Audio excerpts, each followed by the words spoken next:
Hannah Flippen and Aliyah Andrews here. I'll let Coach Bear share a few opening remarks, and then if you could just use the raise hand function on Zoom, and I'll call on you in turn, and you can unmute yourself. Just say your name and who you're with, and who your question's directed at, and we'll go from there. So, Coach. Hi, everybody. Thanks for being here. I know the Talons are really excited to get going. We've been training hard and also getting those recovery days when we needed it. But really excited. The venue here is great. AUSL has done an amazing job of preparing, an awesome championship series. And I know they're itching to get on the field. So. Yeah, Jenna. Jenna Ving from KUTV in Salt Lake City. It's a rematch between you guys in Chicago like it was last year. What are your thoughts on, playing the same team again for the championship? That can be for anybody. I think Flip should answer that. Sure. She was the one that was here. It's exciting. I mean, year two, I think that there's such great competition in the league. It could have been any one of the six teams. So to know that it's a rematch of last year, I think is pretty special and just a testament to the leadership that both organizations have. The standard for us was to get back to this game and to win a championship, and Lisa's helped create that culture, and here we are.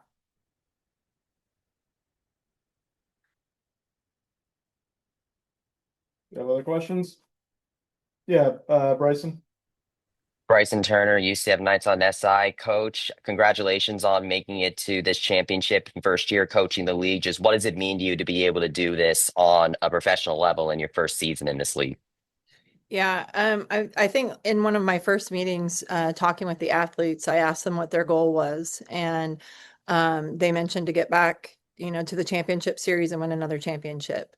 And whatever level that you're playing at, like that's the ultimate goal. But to see and hear the women on our team talk about that mission and just be so team focused is I just felt like I was in the right place, when Coach Lisa had asked me to take on this opportunity and kind of hearing who was on the team and then what their mission was, what their goals are, what their priorities are. It was just an amazing like connection. And so to be able to accomplish that, I would like to say, we have the best of the best athletes and it was an easy task, but the target was on their back from last year, and people played their best games against us, and you could see that anytime that you watched our game. So kudos to our team to just stay through it and just get through the adversity. Really proud of them. Great. Jenna. One thing, I don't know if you guys can tilt down a little bit. We're just going to use it on for camera video later or like back a little bit. That would be awesome. Yeah, that's perfect. Thank you. For anyone also, what is it now that you guys, the season's over in Salt Lake? What has it just been like playing in front of the fans here? And what would it mean for you guys to bring another championship back here in the first one where you guys actually have SLC as home base? Go for it, Aliyah. I think that playing in Salt Lake City was the best time. We had the greatest fans. Everybody showed up and they were so into it. They were bought into all of our cheers, bought into the team, bought into us individually. So playing in Salt Lake was the best time. And then being here in College Station last night was a great turnout. And we're excited to play in front of another big group of softball fans that love softball, love us individually. So we're excited to be able to bring something down to Texas. They're gonna want to hear you. Sure. Playing in front of the Salt Lake City community was such a special homecoming. All summer long, they showed up for us. It was a super awesome environment to play pro softball in. And then as far as bringing a championship back to Salt Lake City, I feel like you think about the parades in the town and like that's kind of the vibe that we want to set. That's the tradition that we want to set is like every year when we come back for our summer season, we're having a celebration because we're going to celebrate another championship. Great. Brady. Brady Vernon, Softball America, just for the players with Kat and Lexi on the other side, like both kind of drop ball pitchers and whatnot, and it's hard to produce extra base hits against them, but you guys really aren't this crazy power hitting team. Does that make it easier to kind of stay within your offensive identity and kind of station to station offense, knowing that they're kind of like that? Yeah, I mean, what we go into games focusing on is our plan and just sticking to what we're going to do rather than what they do well. Every pitcher in this league is good, and so continuing to just focus on what we do, kind of to what you're saying, like focusing on our strengths, what we do well. And something that we're going to focus on this week is to do the little things, to be aggressive in counts when we need to be aggressive and get our swings off and put bunts down, run the bases well, and just when we stack those things together, that leads to a pretty successful game for us. Aliyah? I agree. I think that we do a good job of being able to work station to station, but also not only relying on a big ball. I think our team is really good at trusting each other, and finding a way just to get on base and somebody will move you over and then get you in. So I think we do a really good job and we work hard to be able to do that, to just get on base and get us in. So I think as long as we stay to ourselves, trust our plan, then we always have a really good shot. Great. Bryson? Coach, what has this experience at the AUSL taught you as a coach, and what could you bring back from that to Orlando? I know you're bringing back one of your assistants over with Coach Coons. So part of that, what's it been like, working with this group to the point where you're bringing one of them back with you to Orlando?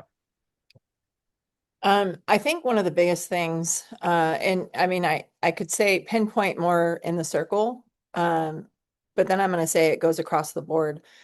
We get so driven by analytics in the college game. And if you look at these athletes and what they do, they use it, but they also use their God-given talent and their instincts. And I think that is a piece that we miss in the college game at times.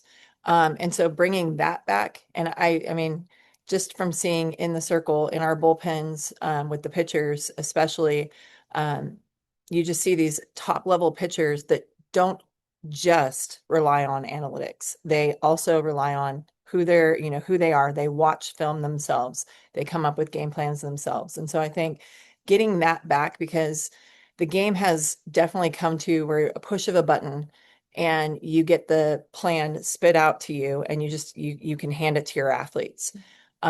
Here we're creating our plans. We use that information too, don't get me wrong, but we're also creating our own plans. We know ourselves.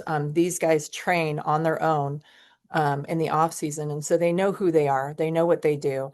And so being able to bring that aspect back to UCF, I mean, it's definitely different, noticeable, and appealing. And I do believe that's why the Talons are who they are, because we know what we're good at. We know what to scout for our opponents. And when we play the game as the game comes to us as well. Thanks. Eric? Eric Lopez, D1 softball for the players. Describe what's it been like playing for Coach Ball-Malone. I I have really enjoyed it. I think it's been so fun. Obviously in college ball, like you get the whole fall to be able to learn your team and to work together and figure things out. And we had like a week and a half, maybe 2 weeks in training camp for Coach Ball to be able to learn us and for us to learn her. And she's done such a great job of that. She learns us individually, like what we need, and just believes in us and helps us apply it to the game. So it's been a pleasure. Yeah, it's fun getting into it's kind of like part of the reason why I still play is to learn from different people and different coaches, different players. And so when you get in this environment, it's kind of like speed dating. You try and figure each other out really fast, then you try and gel and move forward. And I think that's something that Bear's done well of like speed dating each of the players. That sounds weird, but she's got to know each of us, and know how we tick a little bit. Even if she doesn't know the full story or the full picture, she's taken little nuggets throughout the season to help push us in the right direction. So that's been really fun. And I feel like coaches authentically, and sometimes it's big and bold and sometimes that's not what people always want. But I think when you get to a place like this, each of us, whether we're players or coaches, are asked to come here for a reason. And so wherever you are, wherever you came from, if you have success there, we want you to bring that success and how you were successful into this environment. And I think Bear's done that. I think our whole coaching staff has done that. And that's part of the reason why we've been successful, is because everybody from the top down gets to authentically be themselves and show up as they are.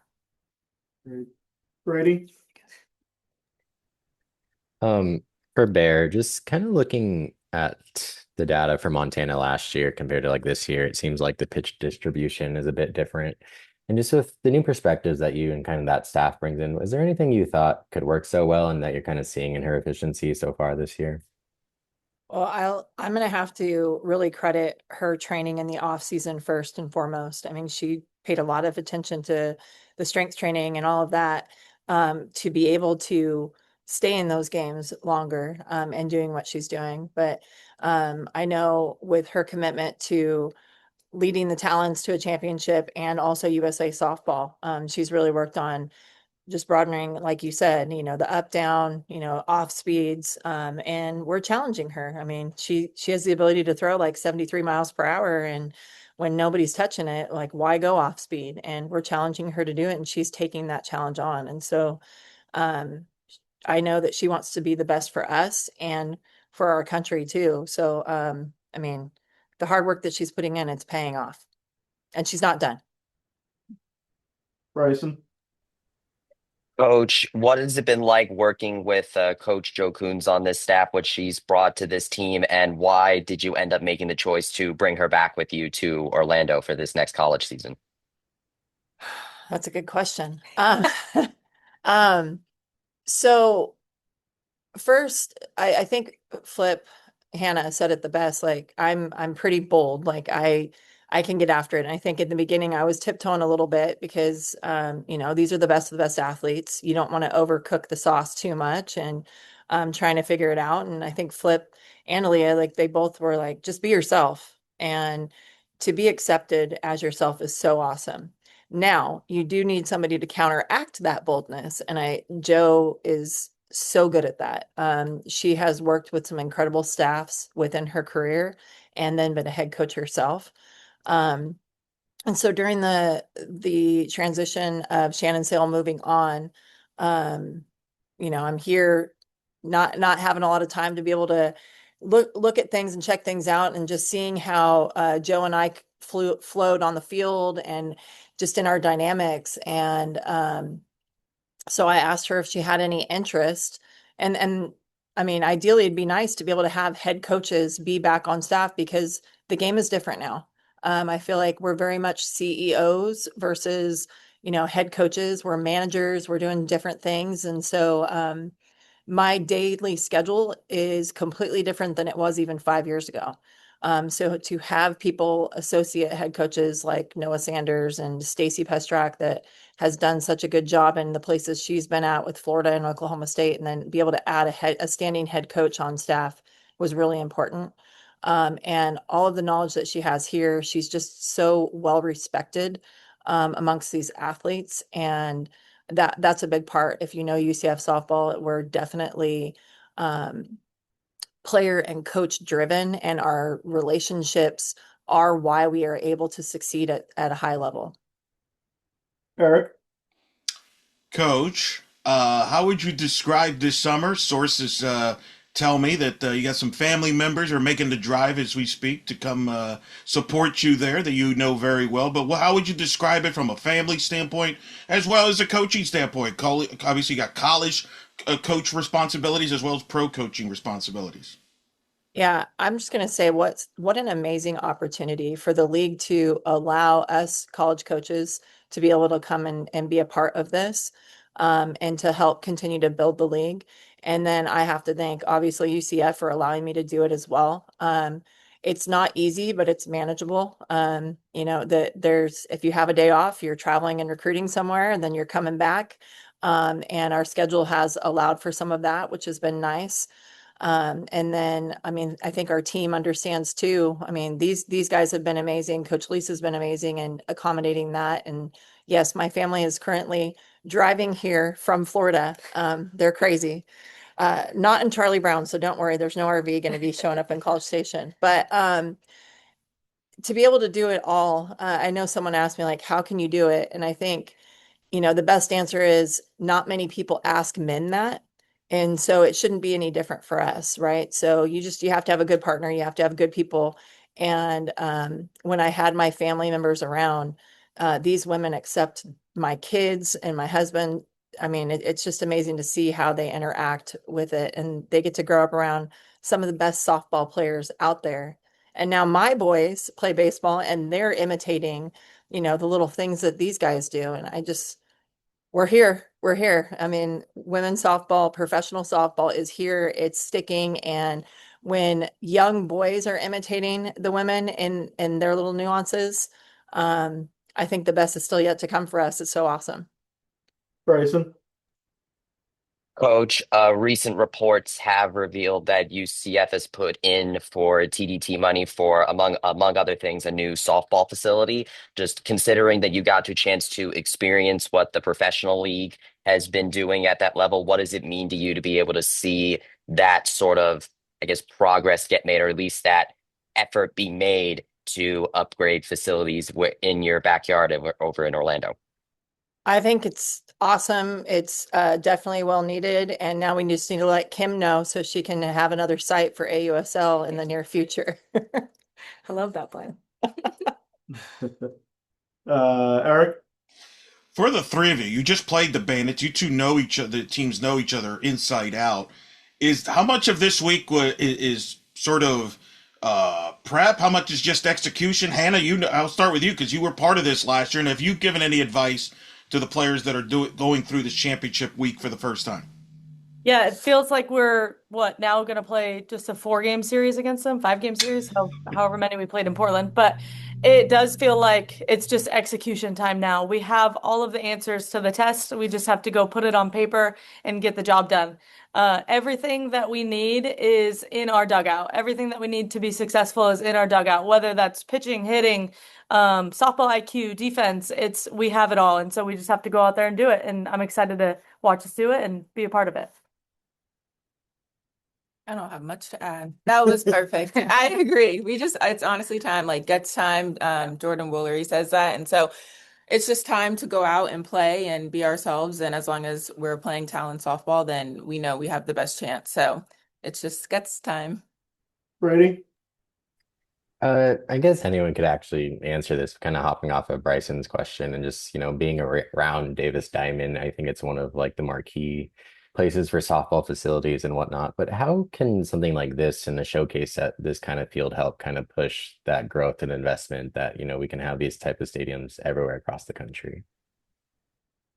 Oh, I think that's a great question. And I mean, again, something that's definitely well deserved in our sport. The viewership, just the engagement with our sport, whether it's in AUSL or college softball or USA softball, all of the above. The fans are coming, and so they need that fan experience. They need the stadium to be able to hold that fan experience, and then just the accommodations for the athletes. It's needed, and you see it, and the product on the field is showing that it's worth it. It's here to stay, and we're going to keep driving it. I think that on the car ride over here, we were talking about like, man, if we have an AUSL championship somewhere else next year, where would you want to see it? And we're talking about some places and it's like, it's not big enough. Like it doesn't have enough seats. And so I think that speaks to where we're at in softball and where we're going. I think we're already there in a lot of ways in the college game, these big time stadiums, with sellout crowds, thousands of people showing up. And so we're riding off the coattails of that and just looking for places that'll hold 3,000 people to come watch some more softball. So I think it's really cool. And it's awesome to experience this as a 10-year pro now, like playing in these really cool, awesome stadiums. And I'm excited to see more and more pop up all over the country. Eric. For the three of you, what Georgina did last Sunday, traveling all the way from Lima, Peru to pitch in the game, is that in a way the symbol of this team, the 2026 Talons, that you all have each other's back and you're willing to do whatever it takes for each other? And because I know when talking to Montana Fouts a couple of weeks ago, she had similar feelings about this team. Is that accurate? And coach, what was that like, you talking to Georgina and that trust factor that you two have developed to the point where you trusted her with, even though she had just had the travel day that she did? Yeah, that plan was actually put in place before she even left for Peru. Just the matchup and knowing the timing. And we knew like, okay, flights all work out. She's gonna throw, she'll figure it out. And she got the sleep she needed, the caffeine she needed, the warm up she needed. Um, but like you said, I mean, these women will do whatever it takes for the team. Um, to accomplish what they're going to do. And you saw that with injuries and how our athletes that were injured still impacted the game, whether they were calling from the dugout, whether they were, I felt like I had another coach on a site with Coach Flip over here, just taking on some of the day-to-day or tasks in the game. And so for people to buy in so much to what the team is doing, especially at this level, because it can very much so be an individual I type of deal. And that's what's different about the Talons is they're team driven. And yeah, I forgot your question already, but I think that probably answered it hopefully a little bit. Well, I'll just speak to like about Georgina. I think a lot of the times pitchers get a bad rap of being the princess pitchers and the high maintenance people. And like, if that doesn't show you how low maintenance Georgina Corrick is, and she expects nothing less than that of herself, even after a freaking travel day like she had. But she's just a gamer and she is so intelligent, so thoughtful, so intentional with the things that she does that I don't think anybody on our team actually understands how hard that whole travel process was because George was like, just shrugs her shoulders and she gets out there and dominates. Like nobody knows how hard that actually was because she didn't say one word about it. She didn't make one complaint and she just said, I'm here to win and we're going to do that. And gosh, that was awesome. Yeah, and I would say also to add onto that, for those pitchers that are out there, her commitment to the plan because we literally like talked about that plan earlier on in the month, and then we talked about the game plan, right when she got to the field. And there was a little bit of a delay in when the game was supposed to start and when it did, and she didn't skip a beat. Like all those things could have tied to going against, what she could have accomplished. And it was just like, nope, I'm just going to do my thing. And she knows who she is. And that's another thing I'll say is on our pitching staff, how all of our pitchers stand out in such a great way. George is one that she'll say like, I'm kind of boring and I don't throw 70 miles per hour. But what she does so darn well. And so be yourself for sure. Bryson? Coach, ladies, this all three of you. Did you get a chance to watch the Cascade and Bandits game? And considering the thriller that it ended up being, what's it like for this still young league to have a classic game like that in this early on in its existence? And what does it mean for you guys as far as scouting for this AUSL Championship? Yeah, if you thought that that was going to be a runaway game for either team, then you haven't been paying attention to this league. I think there's been probably a record-breaking amount of games that have been one-run games this year, and that's what people want. I mean, some people want the pitcher's duel, the 1-0 games, but I think you got a little bit of everything. You got some doubles, you got some extra base hits, you had some RBIs, you had some great defensive plays. And so all of those things make the game exciting. And if you were watching our league for the first time last night, I think that we got some new fans last night because that game was awesome. It was well played. It was a thriller, like you said. And so more of that to come in the next couple days, and then obviously next year as well. I think, yeah, last night's game was so exciting. It was exciting for all the viewers, exciting for us sitting in the stands and then going home and watching it because it got late. But it just shows you like one, how exciting pro softball is, and two, just how competitive these teams are. Like all of us, anybody can win, anybody can clutch up and get the winning hit or all the plays that were made, the defensive plays last night. I just think that it really just shows you what's to come and how exciting this league is and how much we've pushed to be on the big stage on ESPN all night. All the people that stayed through all the rain delays, I thought was so special. So it was a great time. Last question goes to Eric. Coach, some of those UCF broadcasts, the announcer talks about an All-American dugout. That's a big part of your thing at UCF, which I think a lot of people found out in Tallahassee Regional. What's it like having literally all-Americans in your dugout and them, everybody, which is what's going to take, you're going to need that this weekend to win that championship. Well, I think it's important to know that even at the pro level, they're doing the All-American dugout too. We have our little things in the dugout. We have, our mantra this year is definitely like we're built for this. And so there's some things in there that help us stay loose. You'll see minion characters in there that help these athletes stay loose. And then they've got like their little charts that I mean, yes, maybe we're not focusing on like, let's go hit home runs because that's crazy, but they focus on just the little tasks that we want to accomplish during the game. And so even at the highest level, those things matter and they go back to their foundation. So, but yeah, to have so many athletes that have played at such a high level, have accomplished so much, have won so much, and still they're committed to a team goal. It's special and you don't see it often. All right, with that, we'll wrap it up. Thank you all for joining. Bandits availability will start in a couple of minutes. Just switch over to the other Zoom link that Sam sent around last night. Coach, Hannah, Aliyah, thank you for your time. Thank Thank you. you. Go Talons. Yes. Thank you. You call.